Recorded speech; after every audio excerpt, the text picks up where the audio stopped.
Hello everyone, सभी को नमस्कार, सभी को सत श्री अकाल, सभी को आदाब और सभी को जय हिंद। कैसे हैं आप लोग? तो हमारे साथ जुड़ चुके हैं Khushi, then we have Ambika, Kavindra, Sanjay, Ruby, Vilas, Anuradha, Shivangi, Bhaskar, Vijay, जितने भी लोग यहाँ पे जुड़े हुए हैं सब लोग good morning. So Anshuman, Sunita, Saloni, please दो चीज कंफर्म कर दो, एक तो आवाज, दूसरा बैकग्राउंड। क्या दोनों चीज क्लियर है? तो आवाज की क्वालिटी ठीक है, यानी कि साउंड की क्वालिटी ठीक है, क्योंकि ये सब चीज ना बीच बीच में जो बच्चे बाद में ज्वाइन करते हैं वहां से फिर पता लगता है कि सर कुछ साउंड में इश्यू था। तो प्लीज सब कुछ कंफर्म कर दो। पहले तो आवाज यानी कि अच्छी क्वालिटी में है, यानी कि सर मुझे इंक्रीज या डिक्रीज नहीं करवानी है। So that means everything is okay, right? ठीक है। तो गाइज हम लोग ना पिछली क्लास में एक टॉपिक डिस्कस कर रहे थे जो था वर्क पावर एनर्जी, जो कि हम लोग ऑलरेडी 2 क्लास में डिस्कस कर चुके हैं। आज बहुत छोटा सा टॉपिक है जो कि मुझे आपको काइनेटिक एनर्जी और पोटेंशियल एनर्जी का जो पार्ट था ना वहां से कुछ क्वेश्चंस, कुछ एग्जांपल्स लेने हैं। So guys that means everything is clear.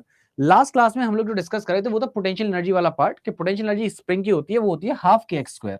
और जिसमें हम लोगों ने डिस्कस भी किया था ये के क्या था? के था आपका स्प्रिंग कांस्टेंट। और अगर मैं एक्स की बात करूं तो सर ये जो इक्विलिब्रियम पोजीशन पे था, तो जहां पे मैं x इक्वल टू 0 मान के चल रहा था, जब मैंने स्प्रिंग को खींचा तो x की वैल्यू बढ़ गई थी, और जब मैंने इसे दबाया तो वहां पे x की वैल्यू कम हो गई थी।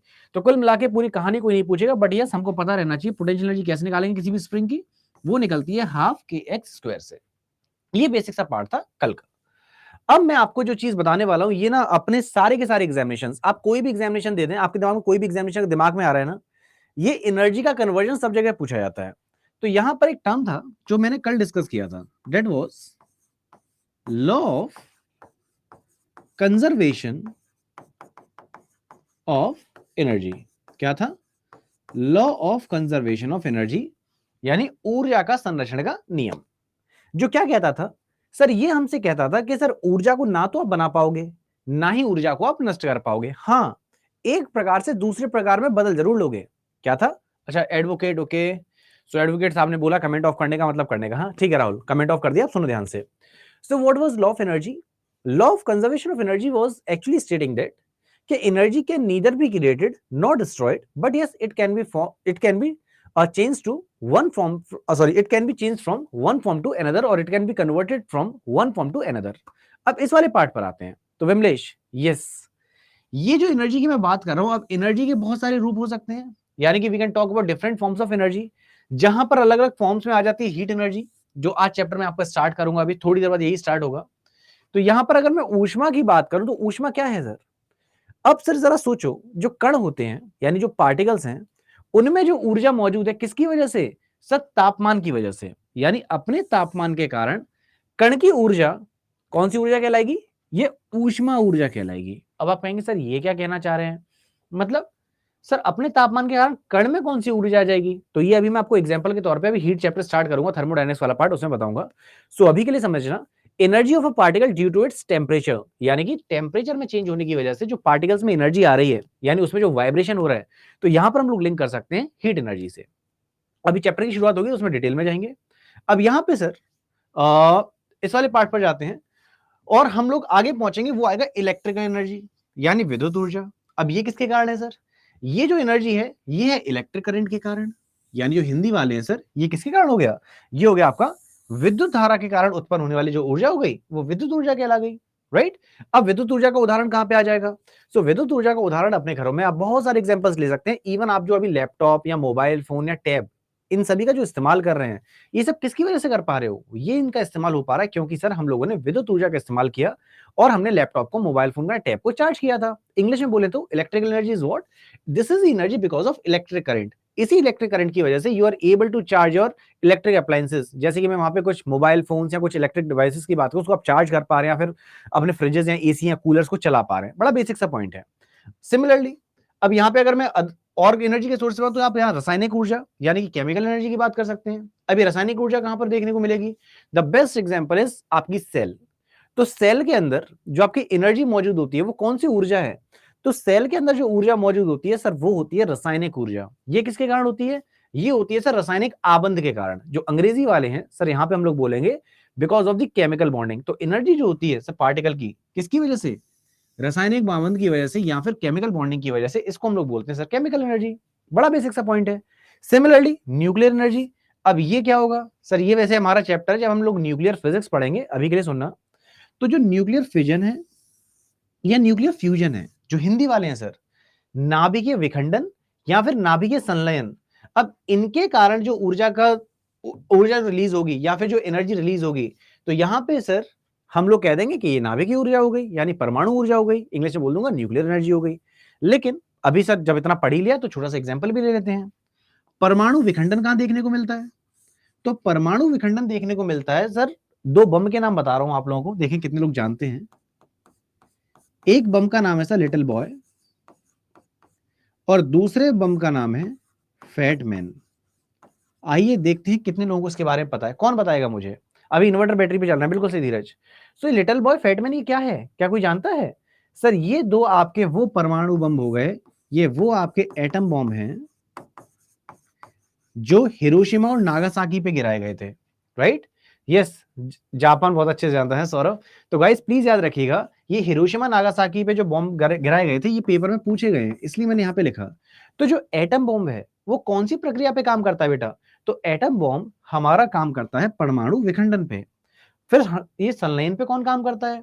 तो सभी लोग याद रखना, अगर मैं न्यूक्लियर फ्यूजन की बात करूं, जो इंग्लिश वाले हैं न्यूक्लियर फ्यूजन, सो ये न्यूक्लियर फ्यूजन का हम लोग इस्तेमाल करते हैं कहां पर? हाइड्रोजन बॉम्ब में।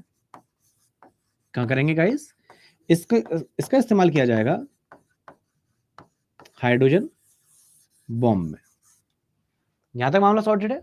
चलो सर, हाइड्रोजन बॉम्ब के अलावा एक चीज और है, अभी डिफरेंस वाले पार्ट पे ना, यहाँ पे अंशुमन ये पूरा का पूरा डिटेल में ही पढ़ना है, न्यूक्लियर फ्यूजन।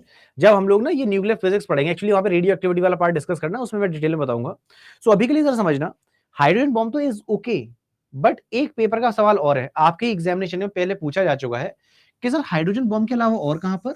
तो सन, जिसकी वजह से हम लोग सर्वाइव कर रहे हैं, जिसकी वजह से हम लोग जीवित अवस्था में है, जिसकी वजह से सब कुछ यहाँ पर आसपास जो देख पा रहे हो या फिर बातचीत कर पा रहे हो, कुल मिला के हम लोगों का जो सर्वाइवल है, हम लोग जीवित जिसकी वजह से वो है सूर्य।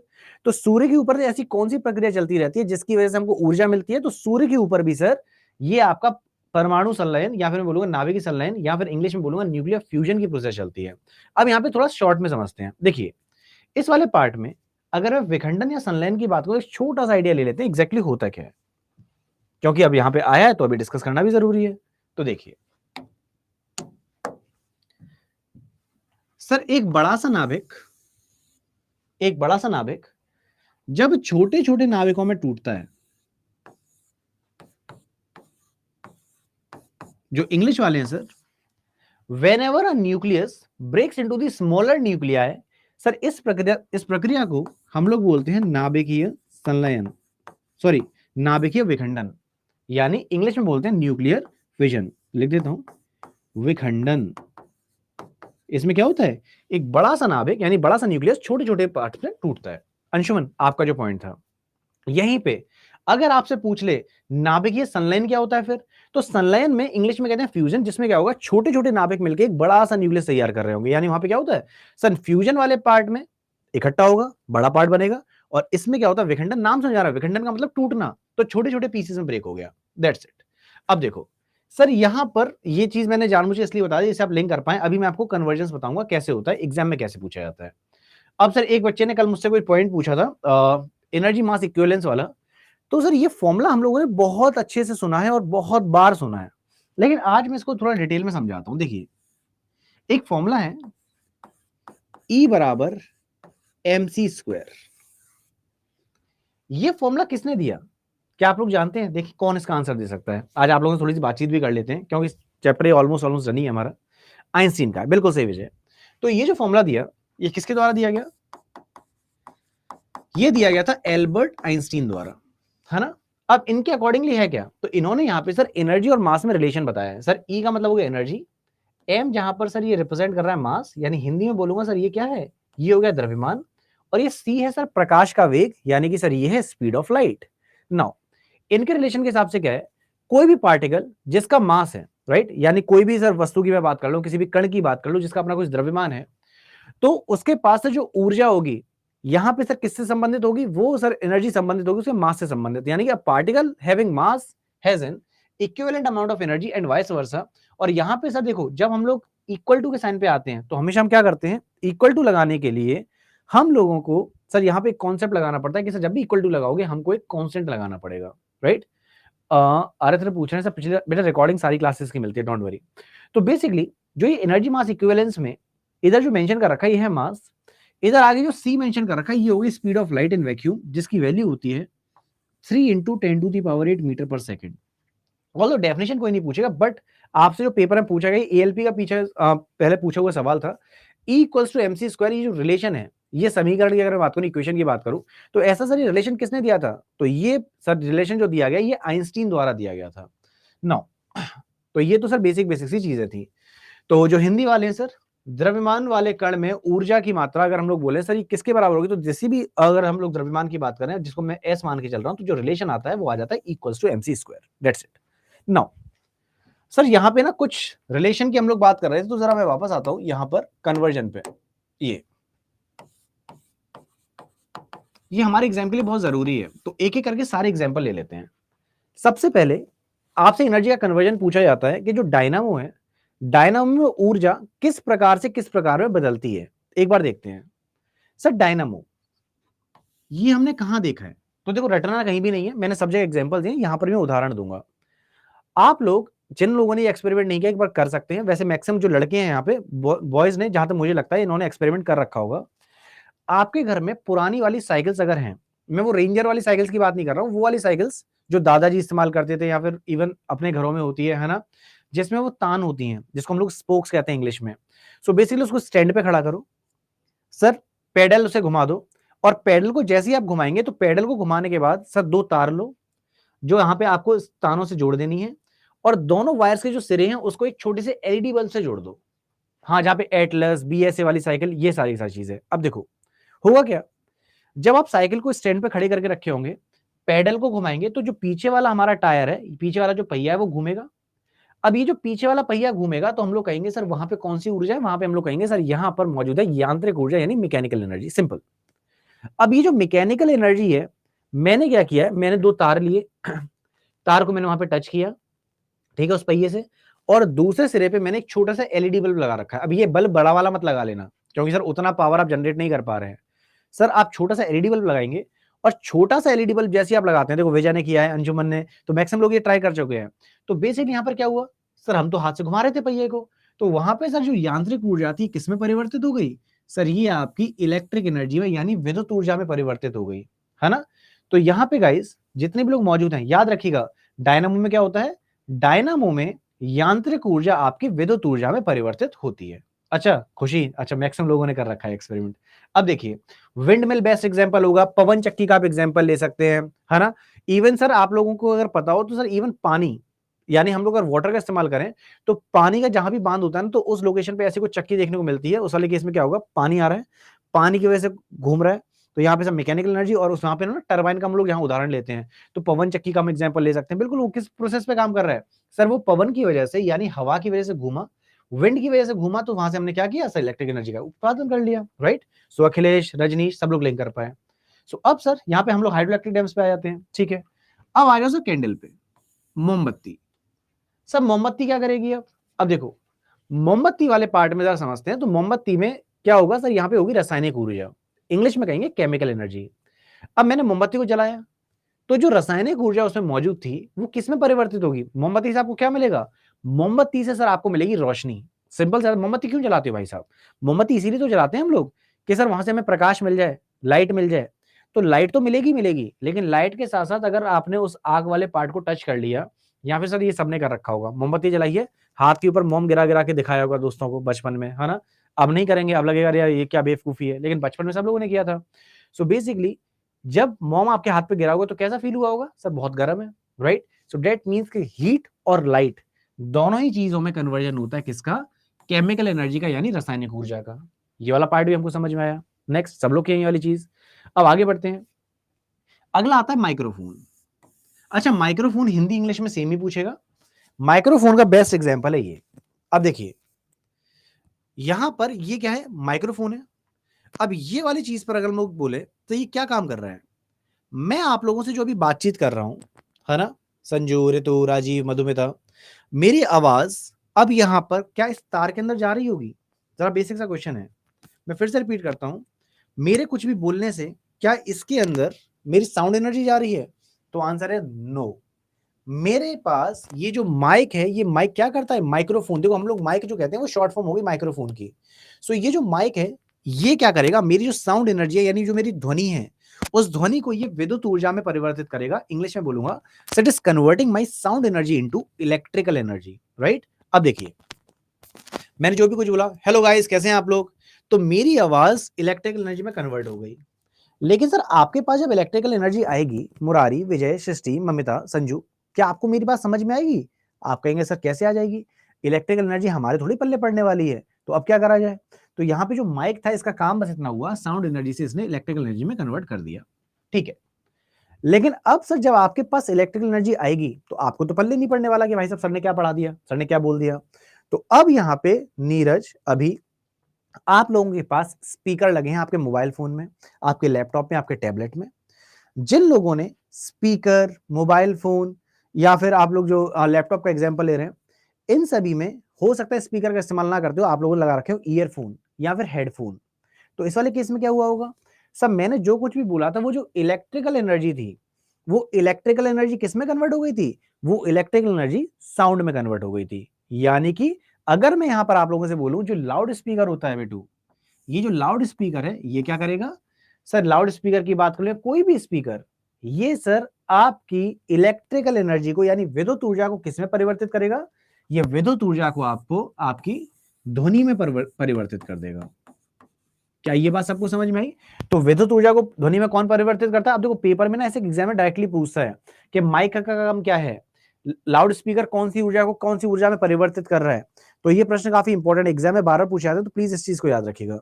तो इन चार में किसी को भी समस्या है, इंग्लिश वाले, हिंदी वाले, सर शुद्ध इंग्लिश, शुद्ध हिंदी, और बीच वाले भी, कि मतलब जहां पर सर हमारा हिंदी इंग्लिश में दोनों ही चलेगा, तो साउथ इंडियंस, बिहार, यूपी वाले कैंडिडेट्स, क्या सब लोगों को यहां तक समझ में आया? किसी में भी डाउट हो प्लीज एक बार बताइएगा।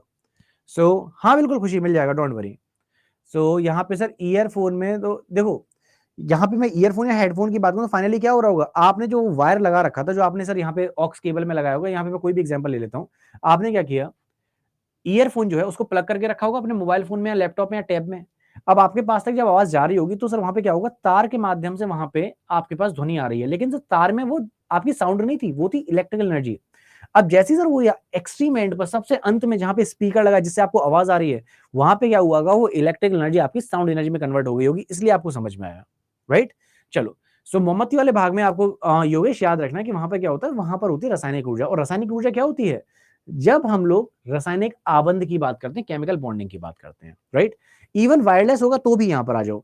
अब देखो यहां पर क्या होता है कि मैं वायरलेस वाले पार्ट पर जाऊं तो सेम चीज है, बेसिकली हुआ क्या सर, वायरलेस वाले मोड पर जरा हम लोग किसी भी डेटा की ट्रांसफरिंग की जब बात करते हैं तो वहां पर क्या हो रहा है, सर वहां पे जो सिग्नल्स हैं वो ट्रांसफर तो हो रहे हैं, लेकिन क्या यहाँ पर मैं आप लोगों से अगर मान लो कि मैंने इस वायर का भी इस्तेमाल नहीं किया है, तो माइक्रोफोन्स, माइक्स आपने देखे हैं सब बिना वायर के भी काम कर रहे हैं, तो वो माइक अगर बिना तार के भी काम कर रहा है तो उसमें कन्वर्जन तो होगा, तो आपकी साउंड एनर्जी का बेटा कन्वर्जन होगा, तभी जाके वो सर दूसरे डिवाइस से कनेक्ट हो पा रहा है, चाहे वो वायर्ड मीडियम हो चाहे वो वायरलेस हो, वे ऑफ कम्युनिकेशन आपका सेम ही रहेगा, जिस भी बच्चे का पॉइंट था, ठीक है।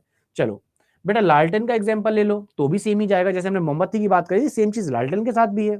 उस वाली केस में भी क्या हो रहा है कि हम लोग सीधे कहेंगे सर वहां पर भी रासायनिक ऊर्जा का आपका प्रकाश ऊर्जा में परिवर्तन हो रहा है, राइट। चलिए इतनी चीज हमारी डन है। डायनामो समझ में नहीं आया, तनु कह रहे हैं बेटा डायनामो में क्या होता है कि आपकी जो यांत्रिक ऊर्जा है वो इलेक्ट्रिकल एनर्जी में कन्वर्ट हो रही है। अब आप कहेंगे सर यांत्रिक हमारी विद्युत ऊर्जा में कैसे कन्वर्ट हो रही है, तो डायनामो को मैंने बहुत ही बेसिक्स एग्जांपल दिया, आप शायद थोड़ा सा लेट ज्वाइन किए थे। बेसिक्स एग्जांपल है कि सर हम लोग किसी भी पहिए का इस्तेमाल कर सकते हैं, जहां पे सर लोहे का हम लोग यूज कर सकते हैं। तो मैंने सबसे बेस्ट एग्जांपल दिया जहां पे आपको खर्चा नहीं होगा, आप साइकिल को एक स्टैंड पे खड़ा कर दो, पीछे वाले पहिए को घुमाओ, जब उसे घुमाओगे तो वो क्या होगा, वो यांत्रिक ऊर्जा वाला भाग हुआ, उस यांत्रिक ऊर्जा से आपकी विद्युत ऊर्जा में परिवर्तन हो रहा था, क्योंकि सर इसका एग्जांपल क्या हो गया कि आप वहां पर जब तार को लगाएंगे एलईडी बल्ब जल जाएगा, दैट मींस कि आपका इलेक्ट्रिकल एनर्जी में कन्वर्जन हो रहा है, सिंपल। चलो अब इतना पार्ट हमारा हुआ डन। अब आते हैं आगे, सर अगला आता है सोलर सेल। अब सोलर सेल वाला ये भी पेपर में पूछा गया, तो सोलर सेल क्या करेगा, नाम समझ आ रहा है सर, सोलर सेल क्या करेगा, सोलर एनर्जी का इस्तेमाल करेगा, किसके लिए सर, सोलर पावर पैनल क्यों लगे हमारे घर में, जैसे हम लोग सर लाइट जला पाए, टीवी देख पाए, पंखे चला पाए, तो सोलर एनर्जी का इलेक्ट्रिकल एनर्जी में जो कन्वर्जन करता है वो सर सोलर सेल हो गया। ट्यूबलाइट पे आ जाओ, ट्यूबलाइट क्या करेगा, अपने घर में जो ट्यूबलाइट्स हैं ये विद्युत ऊर्जा का इस्तेमाल कर रही है, इलेक्ट्रिक एनर्जी का। अब इलेक्ट्रिकल एनर्जी से इसमें क्या हो रहा है, इसमें लाइट एनर्जी में कन्वर्जन हो जा रहा है, simple right. So electrical energy से लाइट एनर्जी में कन्वर्जन होता है, वो होता है आपका ट्यूबलाइट में। बल्ब पे आ जाओ, बल्ब क्या करेगा, बल्ब और लाइट में कोई डिफरेंस तो है नहीं, बात वही है, लेकिन एक छोटा सा डिफरेंस मैं आपको बताता हूं। देखो, अगर मान लो कि रॉड आपकी जलते जलते फ्यूज हो गई है, पहला। दूसरा, वो जो पुराने वाले बल्ब होते थे ना, वो 100 वाट वाले पीले रंग की जो लाइट देते थे, वो सर दोनों ही अगर मान लो कि एक टाइम पर फ्यूज हुए और सेम सर टाइम ड्यूरेशन से जल रहे हैं, पिछले 2 घंटे से जल रहे थे, एकदम से दोनों एक साथ फ्यूज हो गए। आप टच करके देखोगे तो आप जैसे रॉड वाले पार्ट पे जाओ या ट्यूबलाइट वाले पार्ट पे जाओ, दूसरा बल्ब को टच करके देखो, तो आपको बल्ब में ना हीट बहुत ज्यादा महसूस होगी। तो आपको क्या करना पड़ेगा, कपड़ा लेकर कपड़े से आपको बल्ब ऐसे पकड़ना पड़ेगा, जिससे कहीं ऐसा ना हो कि आपके हाथ जल जाए, राइट। जहां पे मैं टंगस्टन वाली बात कर रहा हूं, बिल्कुल। तो इसलिए यहाँ पे एक चीज एक्स्ट्रा दे दी गई है, और वो क्या है सर, वो है कि आपकी जो विद्युत ऊर्जा है ये किस में परिवर्तित हो गई, सब प्रकाश में, यानी कि लाइट में, प्लस हीट एनर्जी में। तो एग्जामिनेशन में यहां से क्वेश्चन पूछता है, इसलिए पता रहना चाहिए। अच्छा, एक चीज यहाँ पे जो बल्ब है उसके अंदर सब फिलामेंट पूछ रहे तो क्या होगा, तो याद रखिए वो टंगस्टन होता है, जो राधनाथ ने बिल्कुल सही कहा। डब्ल्यू उसका सिंबल हो गया। और गैस कौन सी होती है उस वाले बल्ब में, तो उसमें होती थी आर्गन, ये सबको पता था। अच्छा, मुझे अब मैं एक प्रश्न पूछता हूँ, अपने घर में आजकल ना वो वाले बल्ब इस्तेमाल नहीं होते, विद सब एक्सेप्शन, एक आध किसी घर में हो रहा हो तो हो रहा हो, नहीं तो ज्यादातर अब सब लोगों के घर में क्या हुआ है, उन बल्बों के बाद आ गए थे सर सीएफएल्स, और सीएफएल के बाद आ गए थे सर एलईडी वाले बल्ब, जो मैक्सिमम लोगों के घर एलईडी बल्ब में आ गए, राइट। अब मैं पूछता हूँ, एलईडी बल्ब में क्या हो, कौन सी गैस होती होगी, कौन बताएगा इसका आंसर। आई नो कि इसमें सर मैक्सिमम लोग कह देंगे सर आर्गन, लेकिन आर्गन आंसर हो जाएगा गलत, प्लीज याद रखना। और वो एलईडी बल्ब जो है ना सर, वो उतने गर्म भी नहीं होते। आप कभी देखना एलईडी बल्ब अगर बहुत देर से जल रहा है, हल्का फुल्का गर्म जरूर होगा, लेकिन उतना ज्यादा गर्म नहीं होगा कि हमारा हाथ जला दे और हमारे हाथ से छूट जाए, राइट। सो अब मुझे बताइए सर, उसमें कौन सी गैस होगी। तो अब यहां पर याद रखिएगा कि एलईडी बल्ब में कोई गैस नहीं होती, this is very very important. जो लोग सोडियम कह रहे हैं ना, sodium is not the answer sir. LED bulb में याद रखिएगा सर, वो गैस रहे था, उसमें कोई गैस नहीं है, ठीक है। सो एलईडी बल्ब में कोई गैस नहीं है। हाँ, अगर वो 100 वाट वाले बल्ब की बात करें, उसमें जरूर आर्गन होती थी, क्योंकि बहुत सारे लोगों को दिमाग में आ जाता है कि सर एलईडी बल्ब है तो उसमें भी आर्गन होती होगी, नहीं। ये कॉन्सेप्ट हमको पता रहने चाहिए, ठीक है। चलो, वैष्णवी, कौन सा वाला इलेक्ट्रिक बल्ब, ऐसे समझ लो आपके घर में पुराने वाले बल्ब देखे थे वैष्णवी कभी।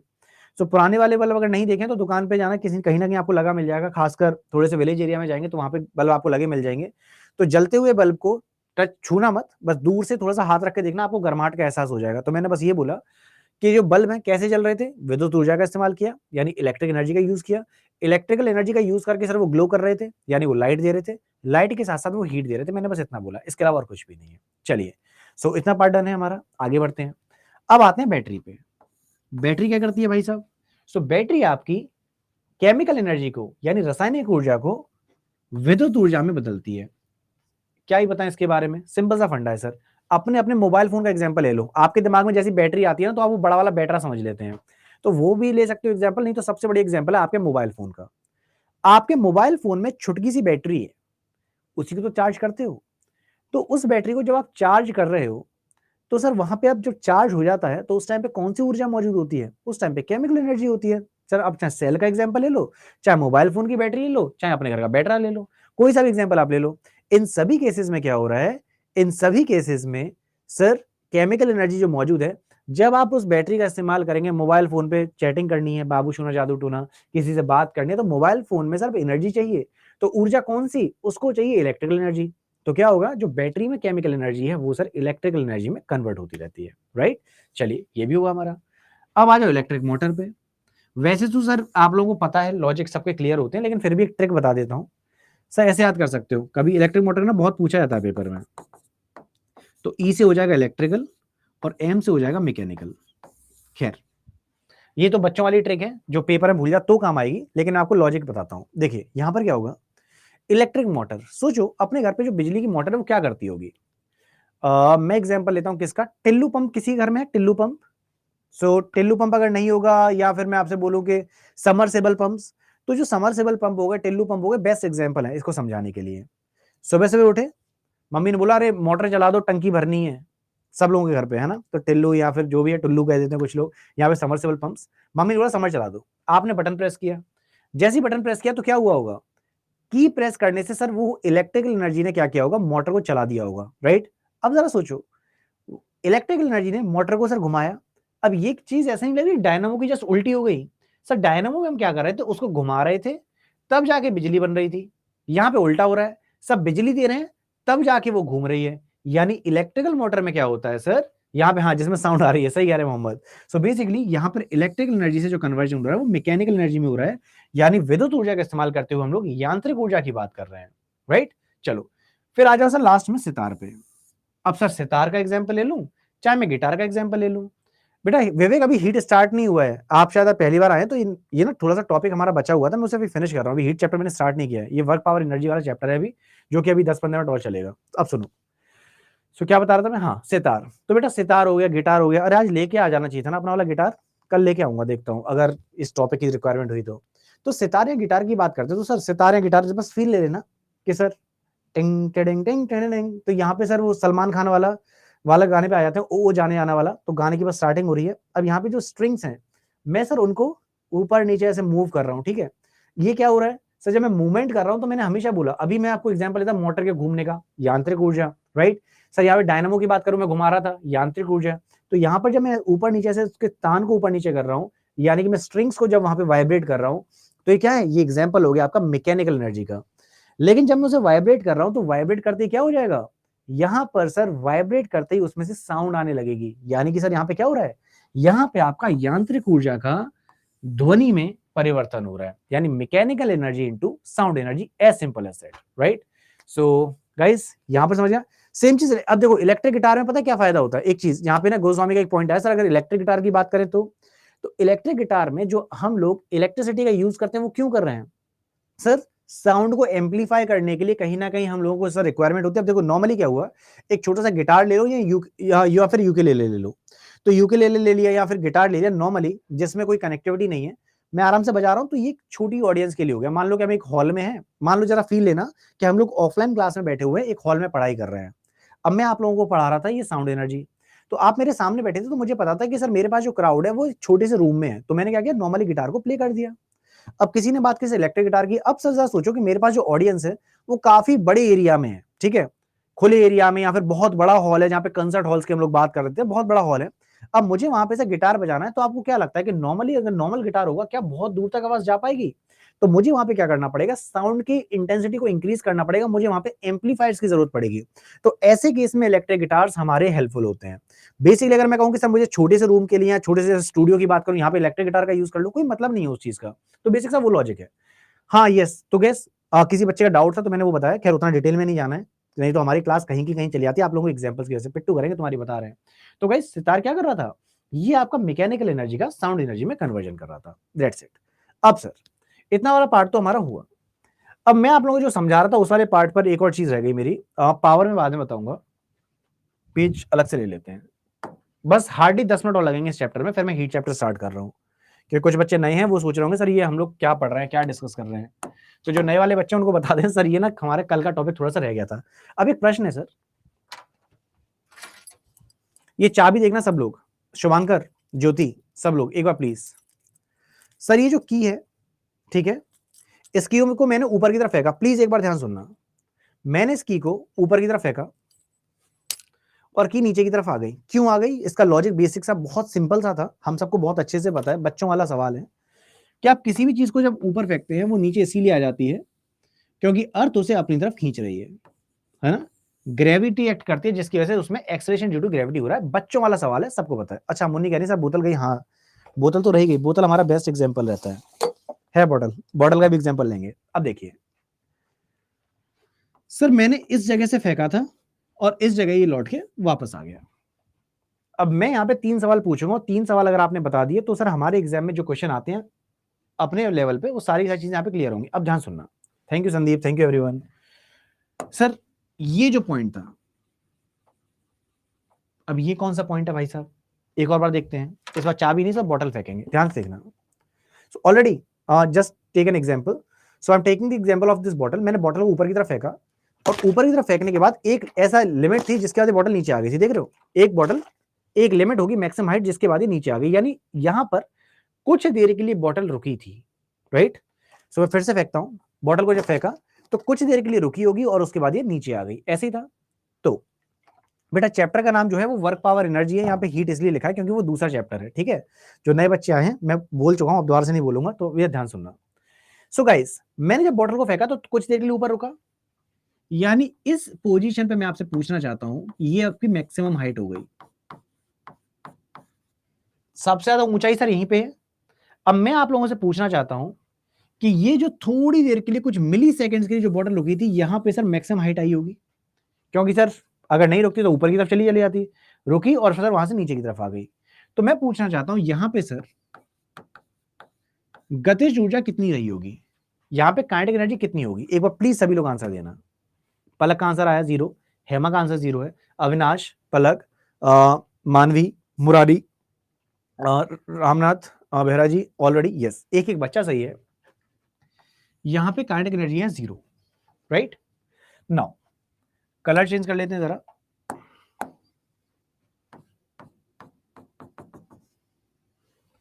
यहां से इसकी हाइट मान लेते हैं h। मुझे प्लीज गाइस ये बताइएगा, मैक्सिमम हाइट पे यहीं पे सेम लोकेशन पे बेटा मेरी पोटेंशियल एनर्जी कितनी होगी, जो हिंदी वाले हैं बेटा, यहां पे मेरी सदिश ऊर्जा कितनी होगी, एक बार मुझे फटाफट से बताएंगे। अभी 0 क्यों है वो मैं बताऊंगा, मैं बस आप लोगों से पूछ रहा हूं। तो एक एक बच्चा बिल्कुल सही है कि अगर सर मैं इस बॉटल का मास मान लू m, ठीक है, इसका मास हो गया m, सर ये धरती की बात करी जा रही तो यहाँ पे g तो g ही रहेगा 9.8 मीटर पर सेकंड स्क्वायर, और ये हो गया h जो कि मुझे हाइट दे रखी है, सिंपल सा फंडा।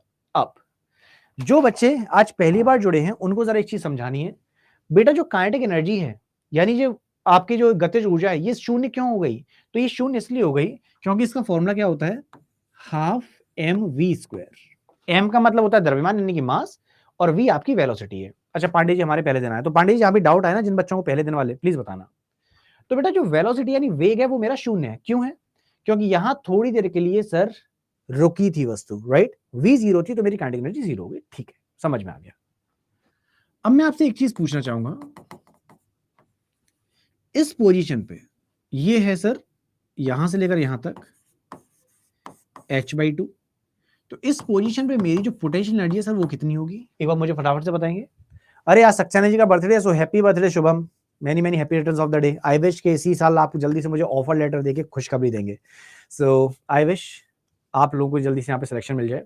अब देखिए मैं आपसे पूछना चाहता हूं कि सर आधी ऊंचाई पर आपकी यहाँ सदिश ऊर्जा कितनी होगी। देखिए अब यहाँ पे जितने भी लोग मौजूद हैं, मुझे एक बात बताइए, बोतल का जो द्रव्यमान है वो तो m ही रहेगा, यानी जो इंग्लिश वाले बच्चे हैं बेटा, बॉटल का जो मास है वो तो m ही रहेगा, जो g की वैल्यू है वो g ही रहेगी, लेकिन जो हाइट है मेरी, जो ऊंचाई है बेटा, वो कितनी हो जाएगी, h/2 यानी कि h/2, राइट।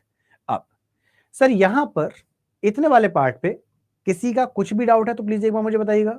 तो यहां पे फिर से रिपीट करता हूं, सर पूरी हाइट अगर h दे रखी है, ये बच्चों वाला सवाल है कि इस वाले केस में मेरा mgh आ गया था, तो मुझे पता था। अब मैंने पहले से ही बता दिया कि ये आधे रास्ते पे यहाँ पे जो हाइट दे रखी है h/2 दे रखी है, तो फॉर्मूला कैसे निकलता है, फॉर्मूला रटना थोड़ी है, यहाँ पे त्रिशा हमको दे रखा है कि आपकी हाइट h/2 है, जब हाइट h/2 है तो आपको क्या करना है, सिंपल फॉर्मूला लगाना है m × g × h। लेकिन क्या मैं यहाँ पे h लगाऊंगा, नहीं, यहाँ तो सर h/2 है इसलिए मैंने h/2 लगा दिया, तो मेरी पोटेंशियल एनर्जी हो गई mgh/2।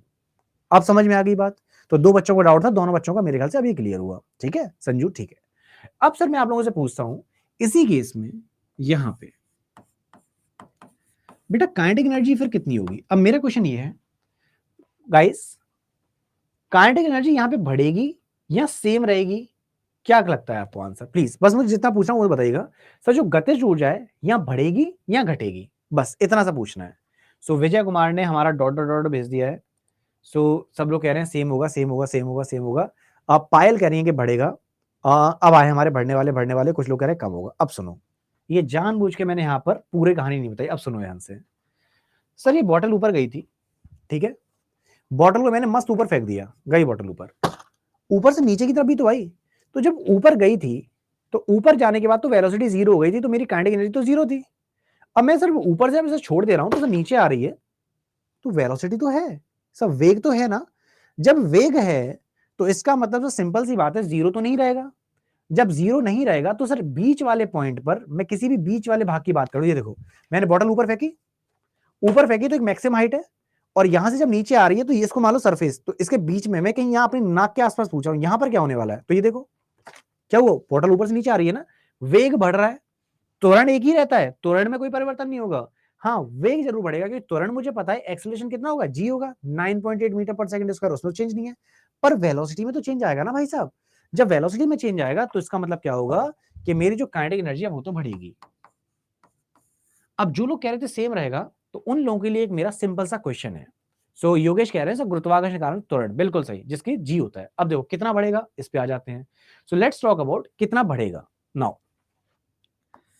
बेटू आप लोगों को एक चीज मैं आपको बताऊं, जैसे मैकेनिकल एनर्जी होती है, पिछली क्लास में हमने डिस्कस किया था क्या, ऊर्जा को, यस मुन्नी बिल्कुल सही, ऊर्जा को ना तो आप बना सकते, ना ही ऊर्जा को आप नष्ट कर सकते। हाँ, एक प्रकार से दूसरे प्रकार में बदल जरूर सकते हो। फिर से मैं रिपीट करता हूं सर, जो इंग्लिश वाले हैं साउथ इंडियंस प्लीज ध्यान सुनिएगा, energy can neither be created not destroyed but yes it can be transferred from one form to another. ये सर एक फॉर्म से दूसरे फॉर्म में ट्रांसफर जरूर कर सकते हो, राइट। अब देखो इस वाले पार्ट पे चलते हैं। सो गाइस जब ये ऊपर से नीचे की तरफ आ रहा होगा, मैं एग्जांपल लेके चलता हूं, मुझे वैल्यू नहीं पता, रैंडम कुछ भी आप बताओ, 100 200 जो कहोगे ले लेते हैं, 100 ले लेते हैं, 100 से अच्छे समझ में आएगा। तो गाइस अगर मैं आपसे कहूं कि सबसे ऊपर टॉप पर जो टोटल एनर्जी थी वो मान लो 100 थी, ऊपर 100 जूल्स एनर्जी थी फॉर एग्जांपल, राइट। सोनू बेटा सबके मैसेज दिख रहे हैं, आप प्लीज यहां पे ध्यान दीजिए, पढ़ाई पर ध्यान दीजिए। तो गाइस ऊपर मान लेते हैं कि 100 आपकी जूल एनर्जी है। अब आप लोगों ने बताया सर कि जो मेरी गतिज ऊर्जा है, यानी जो मेरी काइनेटिक एनर्जी है, सर काइनेटिक एनर्जी जीरो थी। क्यों थी? आपका सिंपल सा लॉजिक था भाई कि यहां पे सर v जीरो है, यानी यहां पे मेरा वेग जीरो है, तो वैसा काइनेटिक एनर्जी भी जीरो होगी। और जब ये 100 है तो मुझे बताओ, मेरी से इतनी मैथ्स, मेरे तो बहुत कमजोर मैथ्स है, आप लोग तो समझदार हैं। सो गाइस मुझे बस इतना बताना, इस फॉर्मूले के हिसाब से आपको क्या लगता है कि यहाँ पे पोटेंशियल एनर्जी कितनी होनी चाहिए? 100 ही होनी चाहिए, सिंपल सा फंडा। तो डेट मीन्स कि यहाँ पे सर 100 ही होगी। अब हुआ क्या, जैसे जैसे मैं नीचे की तरफ आता गया, जैसे जैसे बॉटल नीचे की तरफ आती गई, देखो जैसे जैसे बॉटल नीचे की तरफ आती गई क्या होता गया सर, जो हाइट है यहां से देखना, इस हाथ से देखना, यहां से यहां तक कि मान लो हाइट h है सर, कुछ कम हुई और कम हुई और कम हुई, आधे रास्ते में h/2 हो गई। मान लो 10 मीटर है sir, 9 metre, 8 metre, 6 metre, 5 metre, यानी आधे रास्ते पे h/2 हो गया, 10/2 हो गया, 5 हो गया, सिंपल। सो यहाँ पे जब पोटेंशियल एनर्जी मेरी हाफ हो गई थी, तो आपको नहीं लगता कि सर यहाँ पे काइनेटिक एनर्जी कहीं ना कहीं से बढ़ चुकी होगी? तो यहाँ पे सर मैं एग्जाम्पल लेता हूँ कि आधे रास्ते की अगर मैं बात करूं, तो आधे रास्ते के लिए टोटल 100 मान के चले थे। तो गुरुदेव अगर आप यहाँ पे कहेंगे कि आपकी पोटेंशियल एनर्जी आधी हो जा रही है, h/2 है ना सर, आधी हो गई, तो मैं नहीं कह सकता कि सर मेरी जो काइनेटिक एनर्जी है ये भी आधी हो गई होगी, राइट। सो दीपक बाबा देख रहे हैं, सो यहाँ पर इस बोतल का रोल समझ में आई वाली चीज। अगर ये बात पल्ले पड़ गई है तो इस वाले पार्ट पर और चीज आगे बेटा बहुत आराम से बता रहे हैं, सीरियसली इसी आराम के चक्कर में ना 3 दिन मैंने एक्स्ट्रा ले लिए फिजिक्स की क्लास में। तो सोचो मुझे कितनी सुनने को मिल रहा होगा मुझे मैनेजर सर से। सो मैं टाइम से खत्म करना सिलेबस, लेकिन मैंने हमेशा से ना यही चाहा कि एग्जाम्पल के तौर पर जब तक समझ में ना आ जाए तब तक उन चीजों को समझाते रहो। अब देखो, अब सर मेरा एक सिंपल सा सवाल है, सवाल ये दो जो आते हैं वो आपके सामने मौजूद है। तीसरा सवाल बस मैं आप लोगों से पूछूंगा, सर बस ये बता दो गतिज ऊर्जा सबसे ज्यादा कब होगी, काइनेटिक एनर्जी मैक्सिमम कब होगी, बस ये पूछना है मुझे। लास्ट क्वेश्चन है आपके लिए, काइनेटिक एनर्जी मैक्सिमम कहां पर होगी? फिर मैं आपको पूरा का पूरा भी एक द्वार से एक्सप्लेन कर दूंगा। सो प्लीज यहां पर काइनेटिक एनर्जी मैक्सिमम कौन सी जगह पर होगी? तो मिड पॉइंट पर, शशिकांत कह रहे हैं ग्राउंड पर, पायल कह रही है पीक पर, सोनू अच्छा ओके ग्राउंड पर, थैंक यू थैंक यू। किसी बच्चे ने भी बोला just before touching the ground. अब सुनो ध्यान से बेटा, जब यहां पर मैक्सिमम हाइट पे थी इस जगह, तो यहां पे सर ये बोतल तो रुकी हुई थी, यानी कि काइनेटिक एनर्जी थी जीरो। सर नीचे की तरफ आती गई, काइनेटिक एनर्जी बढ़ती गई, यहां पे मैंने बोला कि काइनेटिक एनर्जी जो है वो अभी आधी है, राइट, आधी काइनेटिक थी आधी पोटेंशियल थी। जब ये नीचे की तरफ आ रही होगी, अगर आप लोग कह देंगे कि ये जमीन को टच कर गई, अगर ये जमीन को टच कर जाएगी तो टच करने के बाद क्या होगा, देखो ऊपर से गिरी तो ये तो रुक गई ना भाई साहब। मैक्सिमम कहां हुआ, फिर से देखो, बोतल को छोड़ा, जमीन पर टच करवा देते हैं, जमीन पर टच होगी सर, ये तो रुक गई तो वेलोसिटी जीरो हो गई। तो जमीन को टच करने पे अगर आप कह रहे हैं तो गलत कह रहे हैं। सब बॉटल जब नीचे आ रही थी तो ये मेरे जमीन पे यहां पे टच करने से जस्ट पहले जो थी, just before touching the ground, जमीन को जस्ट टच करने से पहले जो गतिज ऊर्जा है वो सबसे ज्यादा होगी, वो मैक्सिमम होगी। और पेपर में ये क्वेश्चन एग्जाम में बार बार पूछे जाते हैं, और कभी भी आपने पढ़ा होगा ना तो ये हमें केवल किताबी भाषा में रटा दिया जाता है। तो प्लीज इन एग्जाम्पल से चीजों को समझने की कोशिश करना।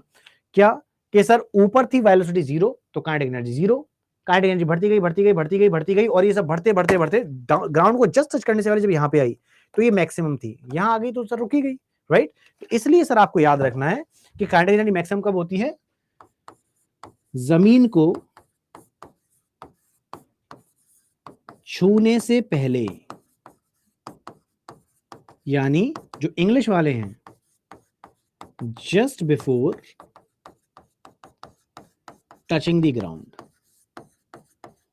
अब चाहे आप सीजीएल का पेपर दे लो, चाहे एसएससी जेई, चाहे आरआरबी जेई, घुमा फिरा के क्वेश्चंस इसके बाहर नहीं पूछेगा, इस बात की गारंटी है, राइट। प्रीवियस ईयर के क्वेश्चंस उठा के देख लेना, इनके बाहर से आपको कुछ क्वेश्चन नहीं देखने को मिलेगा। So I guess that is clear. Sanjay, बहुत सारे कैंडिडेट्स थे, तो जितने लोगों ने यहाँ पे just before touching the ground बोला देवर बिल्कुल करेक्ट, ठीक है। अब सर यहां तक मामला सॉर्टेड है, thank you Deepak. So guys यहां तक हमारा सॉर्टेड है। अब छोटा सा टॉपिक है पावर और देख लेते हैं, फिर हम लोग इसे फिनिश करेंगे। अब देखिए सब पावर या फिर शक्ति ये क्या होता है, तो रेट ऑफ डूइंग वर्क। पिछली क्लास में हम लोग एग्जांपल ले रहे थे कि सर जो लकड़ी के टुकड़े थे, याद है आपको, खली का एग्जांपल था कि लकड़ी का टुकड़ा कौन जल्दी ले आया था। तो अगर sir rate of doing work की मैं बात करूं, यानी बल द्वारा किए गए कार्य की दर। अब कार्य की दर का एग्जांपल क्या होगा सर, कार्य किया, तो मुझे बताओ सर कार्य की इकाई क्या होती है, कार्य की इकाई होती है सर जूल। वर्क की यूनिट क्या है, वर्क की यूनिट है जूल। लेकिन rate of doing work, sir rate of doing work का मतलब क्या, कार्य की जब हम बात करें तो कार्य की जो दर है तो उसको कैसे निकालेंगे, तो जूल को आपने पर सेकंड आपने कितनी एनर्जी का इस्तेमाल किया, फिर कितना आपने कार्य किया, तो हम लोग सीधे कहेंगे J अपॉन S, यानी कि वर्क अपॉन टाइम। तो पावर बराबर क्या होता है, वर्क अपॉन टाइम। तो ये क्या हो गया, किसी भी कार्य करने की दर जो होती है वो पावर कहलाती है, यानी कि वर्क अपॉन टाइम। अब यहां पे sir moving body possesses both energies. अच्छा कमला का एक डाउट आया, वो मैं डाउट ले रहा हूं बेटा, इसको बस मैं फिनिश कर दूं, आपके डाउट पे आता हूं। तो जो यूनिट है पावर की वो क्या होती है, याद करने का सिंपल सा तरीका है सर, ऐसा है, ओए इधर आ, पता है मेरे पास पावर आ गई है, मैं किसी की वाट लगा दूंगा तो मुझसे बच के रही हो। तो यहाँ पे सर ऐसे याद कर लेना, पावर से क्या याद हो जाएगा, पावर से याद हो जाएगा वाट, तो वाट से क्या हो जाएगा वॉट। सो पावर की जो यूनिट होती है दैट इज वॉट। तो मेरे पास शक्ति आ गई है, इधर बता रहा हूँ, बजा दूंगा, वाट वाट लगा दूंगा तेरी, तो बेसिकली पावर से याद हो जाएगा वॉट। सो बेसिकली पावर की जो यूनिट है दैट इज वॉट। अब वॉट में यहाँ पे सर डब्ल्यू, या फिर मैं जूल पर सेकंड भी कह सकता हूँ। जूल पर सेकंड क्यों, क्योंकि वर्क की यूनिट होती है जूल और टाइम की यूनिट होती है sir second, that would be joule पर सेकंड। और सर पावर की यूनिट सर हॉर्स पावर में भी मापी जाती है, जो हम सबको बहुत अच्छे से पता है जब हम लोग 746 की बात कर रहे होते हैं, राइट। सो एक हॉर्स पावर में कितने होते हैं, 746 वॉट होते हैं। अब ये जो है इसको मैं समझाऊंगा, बट उससे पहले एक बच्चे का डाउट आया था, मुझे एक चीज और समझाना था। सो सभी लोग ना इस वाले पार्ट को थोड़ी देर के लिए होल्ड करना, बस 2 सेकंड के लिए। एक बच्चे का डाउट आया है, तो मैं आप लोगों से एक सवाल पूछ लूं। देखो मेरी ड्राइंग तो बहुत सुंदर है ही, मुझे खुद नहीं पता होता मैं क्या बना दे रहा हूं, बस हल्का फुल्का आइडिया ले लेना सर, कुछ तो बन ही रहा है।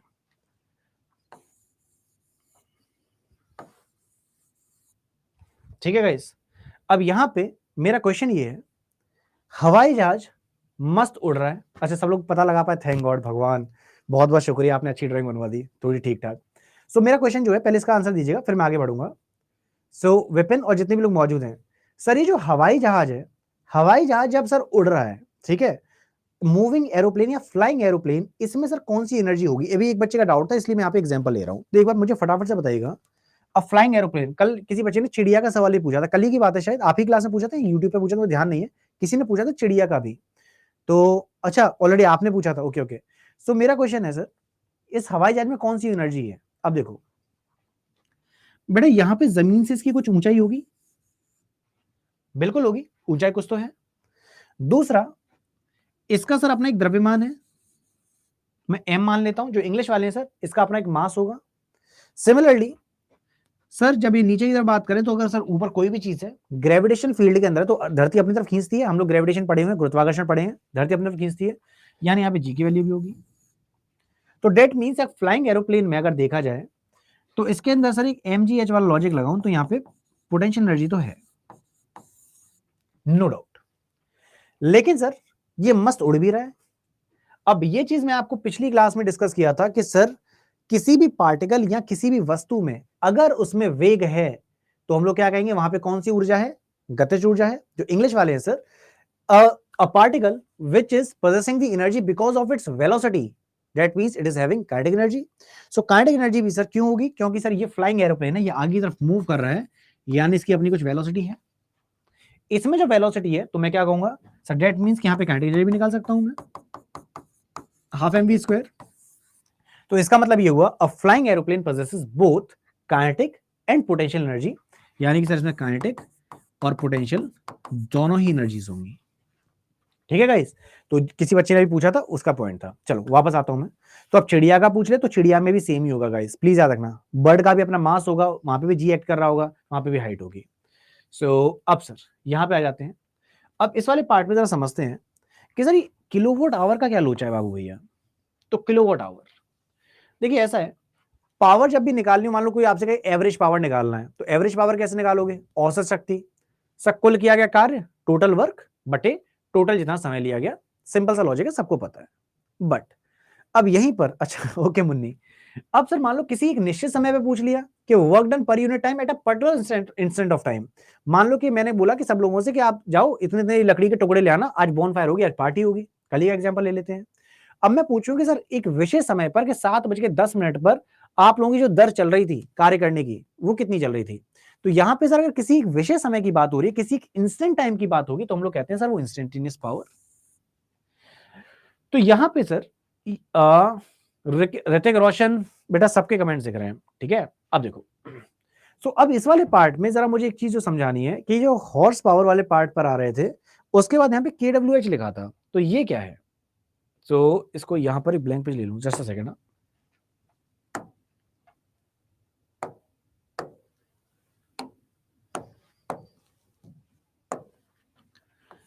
आपके घर में बिजली की यूनिट जो आती है, आपके घर में सर हमने 200 यूनिट इस्तेमाल कर लिए बिजली, 400 यूनिट इस्तेमाल कर लिए, ये यूनिट आप निकालते कैसे हैं बताइए, क्या लगता है आपको। अच्छा कुमकुम ओके।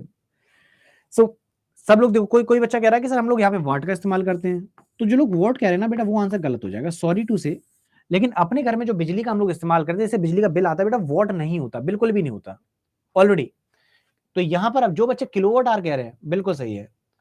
सो यहां पर सभी लोग याद रखेंगे, अपने घर में जो बिजली के बिल आता है सर, वो आता है किलोवाट आवर में। मतलब हुआ क्या सर, आपने पावर का कंजम्पशन किया, आपने क्या किया, कुछ पावर का इस्तेमाल किया, कितने समय के लिए किया, तो इन दोनों का जो प्रोडक्ट होगा, इससे आपके घर में जो आपने 30 दिन के लिए बिजली जलाई है, उसके हिसाब से आपका बिल आता है। तो यहां पे सर आपसे ऐसे पूछ लिया जाता है कि कॉमर्शियल यूनिट क्या होती है बिल की, तो कॉमर्शियल यूनिट जिससे अपने घर में बिजली का बिल आता है सर, वो आता है किलोवाट आवर में। ये हमको पता होना चाहिए। और किलो के बारे में आपको मैं पहले ही बता चुका हूं। अच्छा समय समय अभी है थोड़ा सा, जो चैप्टर स्टार्ट करना था वो तो करा ही नहीं अभी। किलो की बात करें तो ये होता है बेटा 10⁻3, 10⁻3, राइट। अब सर ये जो चीजें थी, आज मैं आप लोगों को ये सब क्वेश्चंस दे जाऊंगा, तो आप प्लीज ये क्वेश्चंस लगा लीजिएगा, राइट। सो ये क्वेश्चंस है, कुछ क्वेश्चंस है, मैं आपको आज फॉरवर्ड कर दूंगा, क्योंकि ये चैप्टर आज खत्म हो गया है। तो मुझे लगता है कि मैंने एक चैप्टर एक्स्ट्रा ले लिया, मुझे लगा था 10-15 मिनट लगेंगे, पूरा चैप्टर ही निकल गया इसमें। सो कल कराएं, अब थोड़ा सा स्टार्टिंग तो कर ही लें, जब चैप्टर हीट का लिखा हुआ है तो थोड़ा सा पढ़ ही लें। तो 2 मिनट और डिस्कस कर लेते हैं, फिर उसका मैं फिनिश कर दूंगा, ठीक है। सो गाइज ये मैं आपको लिए भेज दूंगा, तो एक बार प्लीज इन क्वेश्चंस को लगा लेना, बहुत सारे क्वेश्चंस हैं, इसको मैं सेव कर लेता हूँ। तो बस थोड़ा सा टाइम लेंगे इसमें, खुल जा सिम, तो आपको आइडिया तो लग जाए कि हीट एग्जैक्टली होता क्या है। सो और तेरे टाइम पर कैसे क्या चीज जीरो होगी बेटा, बबलू में समझानी, जिस टाइम पे मूव कर रहा है एरोप्लेन, उस टाइम पे क्या करें, पोटेंशियल जीरो होगी, नहीं बेटा वहां पे mgh ही होगा। सो अरे कहाँ गया हीट हमारा, हाँ। तो अब सर आप लोगों से बस एक सवाल पूछना है, फिर मैं फिनिश करूंगा। क्वेश्चन ये है, ऊष्मा हम लोग पढ़ने वाले हैं, तो मेरा सवाल ये है कि क्या आपने कभी सोचा है कि जैसे हमने कभी डोसे वाला तवा देखा हो इस प्रकार से, तो उसमें जो पानी की बूंद गिरती है वो एकदम से वाष्पित नहीं हो जाती, ऐसा क्यों। इसका आंसर किसी के पास है, अगर नहीं है तो इस वाले पार्ट को फिर एक काम करते हैं, कल डिस्कस कर लेंगे। तो कल मैं आपको ऊष्मा चैप्टर पढ़ाने वाला हूं, तो इस ऊष्मा में हम लोगों को सिर्फ 2 दिन चाहिए, तो आज का 1 दिन और हमने एक्स्ट्रा ले लिया बिकॉज ऑफ एग्जांपल्स। सो इस वाले पार्ट को फिर मैं आपको कल ही डिस्कस करता हूं, ठीक है। अब यहाँ पे आप लोगों से थोड़ी सी बातचीत कर लेते हैं 2-3 मिनट। सो हीट की वजह से पायल अभी डिटेल में लॉजिक बताऊंगा, क्योंकि हीट ज्यादा रहती है, नहीं ऐसा कोई लॉजिक नहीं है, मैं बताऊंगा। सो कोई पूछा सर टेलीग्राम वाला ग्रुप, बेटा आप ना मेरा नाम सर्च करना दीपमणि सर, तो दीपमणि भारद्वाज सर जैसे आप मुझे सर्च करेंगे मैं आपको मिल जाऊंगा टेलीग्राम पे, बस मेरा नाम ही सर्च करना है, यू विल फाइंड मी, ठीक है। सो अपने डाउट्स यहाँ पे पूछ सकते हैं। इसके बाद क्या डीपीपी कहाँ मिलती है, तो डीपीपी बेटा जहाँ पे अपनी क्लास जो फिनिश होगी ना, आज जैसे क्लास की आपको जो पीडीएफ फाइल मिलती है उसी पीडीएफ फाइल में आपके क्वेश्चंस अटैच होते हैं, वही डीपीपी है, डेली प्रैक्टिस पेपर। जब चैप्टर खत्म होता है डीपीपी कब मिलती है, जिस दिन टॉपिक खत्म होता है। जैसे आज टॉपिक खत्म हो गया हमारा वर्क पावर एनर्जी का, तो जिस दिन हमारा टॉपिक खत्म हुआ करेगा उस टॉपिक के खत्म होने वाले दिन आपको पूरे चैप्टर से संबंधित कुछ क्वेश्चन मिला करेंगे, उसको हम लोग डेली प्रैक्टिस पेपर यहाँ पे डीपीपी के नाम से जानते हैं। तो जैसे कि आज आपका चैप्टर खत्म हुआ है वर्क पावर एनर्जी, तो आज आपको वर्क पावर एनर्जी वाला वो आपको डीपीपी मिल जाएगी, यानी क्वेश्चंस मिल जाएंगे, तो आप प्लीज इसको लगा लीजिएगा। सरफेस टेंशन वाला पार्ट है, नहीं surface tension is not the answer. So aeroplane का एग्जांपल फिर से बता दूं, मोहम्मद खलील कह रहे हैं। अच्छा thank you Sandeep, thank you. चलो एक मोहम्मद खलील का एक क्वेश्चन और है, फिर मैं जरा इसको आंसर दूं लड़के को हमारे। सो खलील देखो ऐसा था, जस्ट अ सेकेंड, कहाँ गया हमारा पेन, ठीक है। मोहम्मद खलील शायद आपकी ये पहली क्लास है राइट, क्योंकि इससे पहले आपके डाउट्स मैंने कभी देखे नहीं, बट फिर भी आप सुनना ध्यान से। यहाँ पे सर मैंने एक बॉक्स रखा हुआ है, ठीक है। अभी बॉक्स ऐसे समझ में नहीं आएगा, ये मेरी ना बॉटल है जो पहली क्लास से चली आ रही है, सब फिजिक्स केमिस्ट्री बायोलॉजी तीनों सब्जेक्ट्स में से एग्जांपल ले लेता हूँ। सो खलील जरा समझना, ये बॉटल अभी मैंने अपने हथेली पे रखी हुई है, ठीक है। अब क्या हुआ, मैंने इस बॉटल को यहां से थोड़ा सा ऊपर उठाया, जब ऊपर उठाया तो इसकी पोजीशन में चेंज आया, है ना, इसकी स्थिति में परिवर्तन आया। तो यहाँ पे मेरे हाथ से लेकर यहां तक सर कुछ ऊंचाई रही होगी, मैं उस ऊंचाई को h मान के चल देता हूं, मैंने मान लिया कि जो ऊंचाई है ये h है। तो अब आपसे कोई पूछेगा सर इसमें कितनी पोटेंशियल एनर्जी है, यानी यहाँ पे कितनी गतिज ऊर्जा है, तो आप कैसे बताएंगे, तो सिंपल सा फंडा है। अब देखो मैं यहाँ पे अगर छोड़ दूं तो ये बॉटल क्या होगा, ये बॉटल नीचे की तरफ चली आएगी, राइट।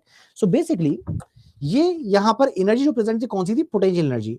कैसे हुआ, तो इस बोतल का अपना मास था m, सर धरती से खींचेगी तो g के साथ खींचेगी 9.8 मीटर पर सेकंड स्क्वायर, और यहाँ पे कुछ हाइट है h, तो m इंटू जी इंटू एच, तो मास ग्रेविटी और हाइट का जो प्रोडक्ट है सर वो हमें पोटेंशियल एनर्जी देता है। अब सर जरा सोचो, अच्छा एक चीज और रह गई, अब इसी बोतल को मैंने ऐसे फेंका, अब जब मैंने बोतल को ऐसे करके फेंका तो इसमें कुछ वेलोसिटी थी, अब वेलोसिटी थी यानी वेग था, हिंदी वाले वेग के नाम से जानते हैं। तो यहाँ पे सर काइनेटिक एनर्जी कितनी होगी, काइनेटिक एनर्जी का मतलब क्या होता है, यानी गतिज ऊर्जा क्या होती है, जिसमें गति, नाम समझा गतिज ऊर्जा, जिसमें जब गति काम कर रही हो, राइट। अब यहाँ पे अगर मैं गति की बात करूं तो गति वाले पार्ट पर जरा लिंक करना, मैंने जैसे फेंका या फिर ऐसे मैंने आगे की तरफ ले गया तो मास तो था ही, इसमें कुछ वेग था यानी वेलोसिटी थी, तो हाफ एमवी स्क्वायर से निकल आती है सर काइनेटिक एनर्जी। अब सोचो ये सर हवाई जहाज है, अब हवाई जहाज सर आसमान में उड़ रहा है, मस्त एकदम उड़ता जा रहा है उड़ता जा रहा है, जब ये उड़ रहा है तो मास है, जी एक्ट कर रहा है, और जमीन से सर कुछ इसकी हाइट है, यानी कि जो फ्लाइंग एरोप्लेन है इसके अंदर मास ग्रेविटी हाइट तीनों ही लॉजिक, तो दैट मींस कि इसमें सर क्या हो गया, पोटेंशियल एनर्जी है।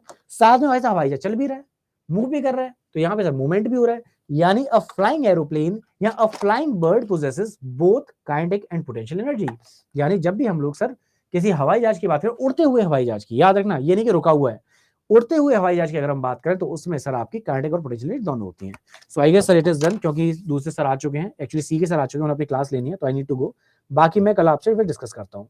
चलिए, सो वहां से बेटा डायरेक्टली जो क्वेश्चन आता है डिटेल में नहीं पूछा, सीधे आपसे पूछता है कि जो E = mc स्क्वायर था वो इक्वेशन किसने दी है, तो आंसर था अल्बर्ट आइंस्टीन। ये क्वेश्चन आपका एएलपी में पूछा गया था। सो चलिए सर, लेटेंट हीट क्या होती है ये सब चीजें मैं कल ही बताता हूँ। So thank you for being such a wonderful audience, मजा आ जाता है आप लोगों के साथ। सो गाइस सभी लोग प्लीज रिवाइज जरूर कर लेना, मैं क्वेश्चंस भेजूंगा हिंदी और इंग्लिश दोनों में भेजूंगा, तो उन सवालों को लगा जरूर लेना। ओके देन फिर bye bye everyone, take care, जय हिंद and yes love you all, please take care, ख्याल रखिए अपना।